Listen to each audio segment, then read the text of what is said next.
Assalamualaikum warahmatullahi wabarakatuh. Perkenalkan, nama saya Luluun Mahrusa dengan NIM 21010311058. Nah, di sini saya akan mempresentasikan terkait materi pengetahuan dasar peta. Nah, sebelum itu kita harus mengetahui terlebih dahulu apa sih itu peta.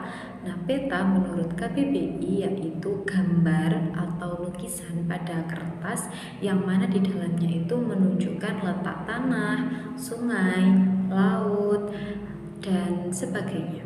Seperti gunung juga. Kemudian menunjukkan batasan daerah. Nah, untuk secara istilahnya, peta itu merupakan gambaran konvensional dari permukaan bumi pada bidang datar yang diperkecil seperti kenampakannya jika dilihat dari atas. Nah, di dalamnya itu juga terdapat simbol-simbol untuk menandainya. Jadi dapat disimpulkan bahwa peta itu merupakan gambaran dari unsur-unsur alam atau buatan manusia yang digambarkan dalam suatu bidang datar dengan skala tertentu. Nah, dalam sebuah peta itu terdapat komponen peta atau unsur-unsur peta.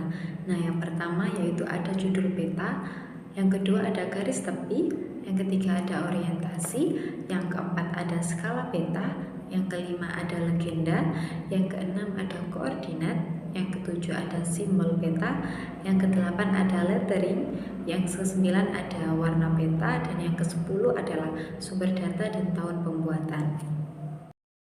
Nah, untuk komponen yang pertama yaitu ada judul peta, di mana judul peta ini merupakan komponen yang sangat penting. Mengapa? Karena pembaca sebelum memperhatikan isinya itu pasti melihat judulnya terlebih dahulu, sehingga biasanya judul peta itu diletakkan di bagian atas tengah. Nah, untuk komponen yang selanjutnya ya ini garis tepi. Nah, garis tepi itu terletak di bagian tepi peta seperti namanya.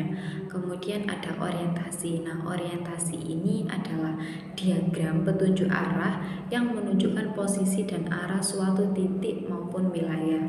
Nah, biasanya orientasi peta ini berbentuk tanda panah yang menunjukkan ke arah utara, timur, ataupun barat. Nah, selanjutnya ada skala peta. Nah, skala peta ini merupakan perbandingan jarak antara dua titik sebarang atau luas wilayah di peta.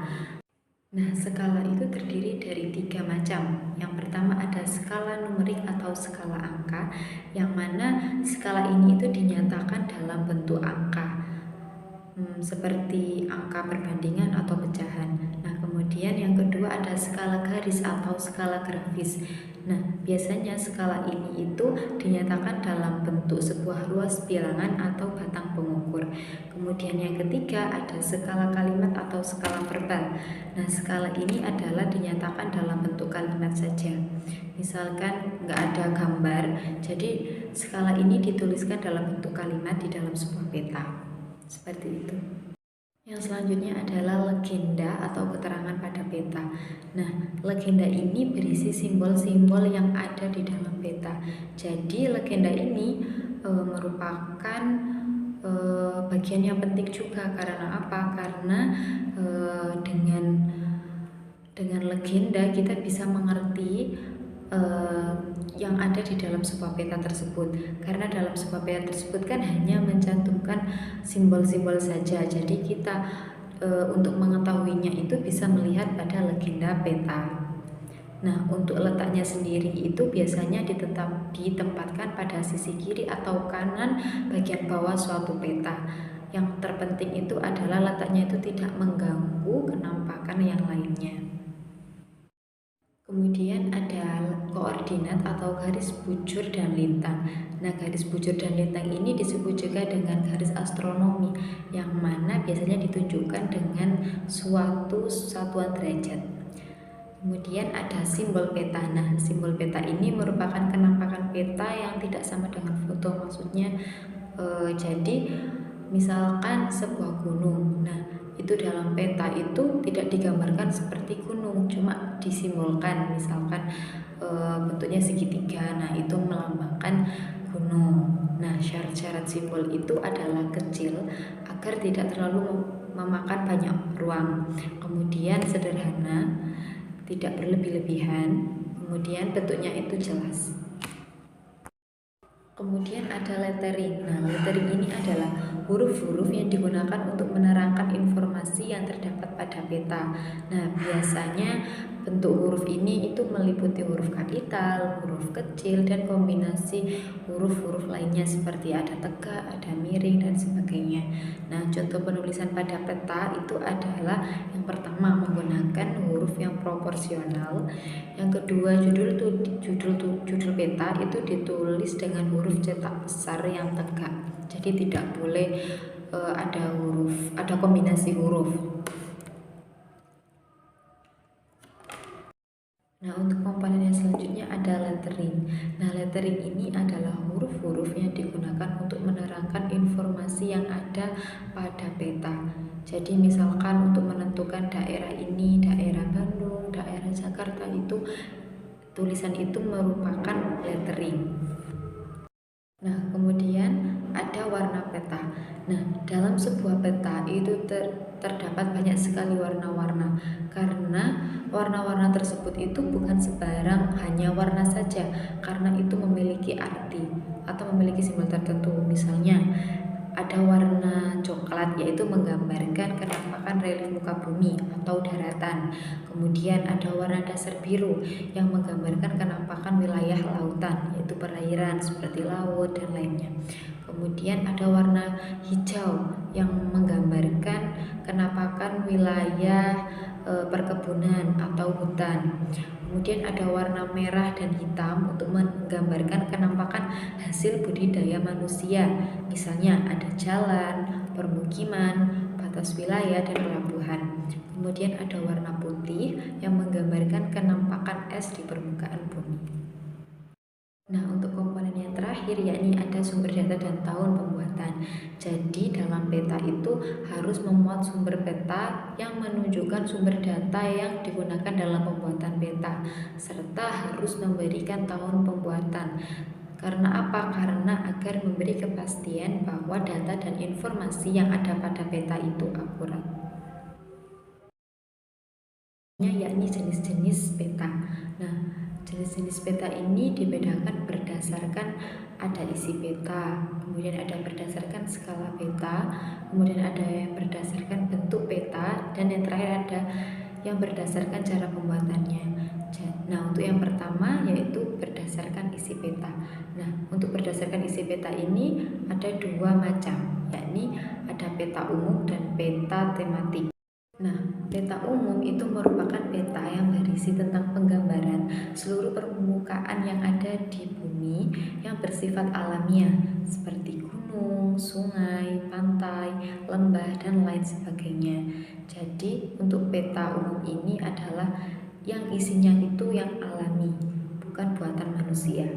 Nah, untuk peta umum ini ada beberapa macam. Yang pertama ada peta dunia, yaitu yang peta itu yang menunjukkan mengenai informasi bentuk dan letak wilayah pada setiap negara di dunia. Kemudian ada peta korografi yang mana peta ini adalah sebuah peta yang menggambarkan sebagian atau seluruh permukaan bumi yang bercorak umum dan berskala kecil seperti atlas. Kemudian ada peta topografi yang mana peta ini itu menangani tentang permukaan bumi dan reliefnya. Jadi peta topografi ini lebih khusus kepada relief permukaan bumi seperti pengairan, fisik budaya, dan lain sebagainya. Nah, untuk jenis peta yang kedua ada peta khusus atau biasa disebut dengan peta tematik. Nah, peta ini itu menyajikan mengenai penampakan yang lebih spesifik atau tertentu yang ada di permukaan bumi. Nah, untuk peta khusus ini ada beberapa macam. Yang pertama ada peta iklim. Nah, peta iklim ini adalah peta yang menyajikan mengenai iklim-iklim dengan menggunakan simbol warna. Kemudian ada peta sumber daya alam Indonesia. Nah, seperti namanya, peta ini itu menunjukkan sumber-sumber daya alam atau kekayaan alam yang ada di Indonesia. Kemudian ada peta tata guna lahan, yang mana peta ini itu menyajikan tema pola pegunungan lahan suatu wilayah dengan menggunakan simbol-simbol yang menggunakan untuk menggambarkan lahan pertanian, kawasan industri, permukiman dan lain sebagainya. Kemudian yang selanjutnya ada peta persebaran penduduk. Selanjutnya peta yang berdasarkan skalanya. Nah, peta yang berdasarkan skalanya ini dibagi menjadi beberapa macam. Yang pertama ada peta kadaster. Peta kadaster ini peta yang memiliki skala antara 1:100 sampai dengan 1:5000, seperti contoh peta hak milik tanah. Kemudian ada peta skala besar, yang mana peta ini memiliki skala 1:5000 sampai 1:250.000. Contohnya seperti peta topografi. Kemudian ada peta skala sedang. Nah, peta ini itu memiliki skala antara 1:250.000 sampai dengan 1:500.000. Contohnya seperti peta kabupaten atau provinsi. Kemudian ada peta skala kecil, yang mana peta ini itu memiliki skala antara 1:500.000 sampai 1:1.000.000. Nah, contohnya itu seperti peta provinsi di Indonesia. Nah, peta yang selanjutnya adalah peta geografi. Nah, peta ini memiliki skala kecil yaitu 1:1000, seperti contoh peta Indonesia dan dunia. Nah, untuk jenis yang selanjutnya adalah peta yang berdasarkan pada bentuknya, yaitu ada dua, yaitu peta 2 dimensi dan peta 3 dimensi. Nah, untuk peta 2 dimensi seperti namanya yaitu 2 dimensi, yaitu yang hanya memiliki panjang dan lebar saja, di mana peta ini itu hanya bisa dilihat dari satu arah. Nah, peta ini itu dibuat di atas suatu bidang datar, yaitu misalnya seperti pada kertas. Nah, jadi peta 2 dimensi ini itu hanya berbentuk seperti gambar atau lukisan. Nah, untuk peta 3 dimensi ini yang berbeda, yakni 3 dimensi, yaitu memiliki panjang, lebar, dan volume. Jadi bentuk petanya itu tidak seperti yang 2 dimensi yang hanya datar saja, melainkan ada volumenya.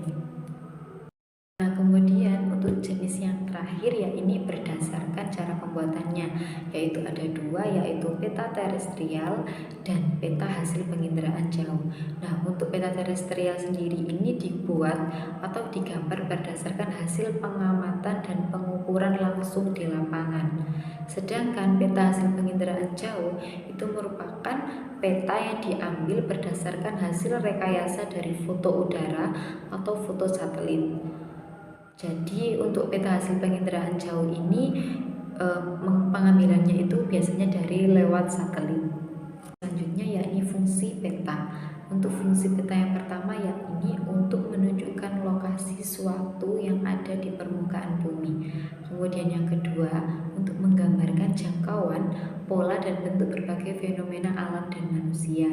Jadi di dalam peta itu juga kita bisa mengerti apa saja yang ada di permukaan bumi ini yang tidak bisa kita lihat secara langsung. Kemudian ada fungsi peta yang menentukan arah dan jarak suatu tempat. Jadi kalau kita hendak pergi kemana, kemudian fungsi yang terakhir ya ini menentukan arah dan jarak suatu tempat. Jadi misalkan kita hendak pergi ke suatu tempat, itu kita bisa mengukurnya lewat peta. Jadi itu bisa memudahkan kita dalam mengukur jarak perjalanan kita. Seperti itu. Sekian presentasi yang dapat saya sampaikan. Kurang lebihnya saya mohon maaf yang sebesar-besarnya. Akhirul kalam, wassalamualaikum warahmatullahi wabarakatuh.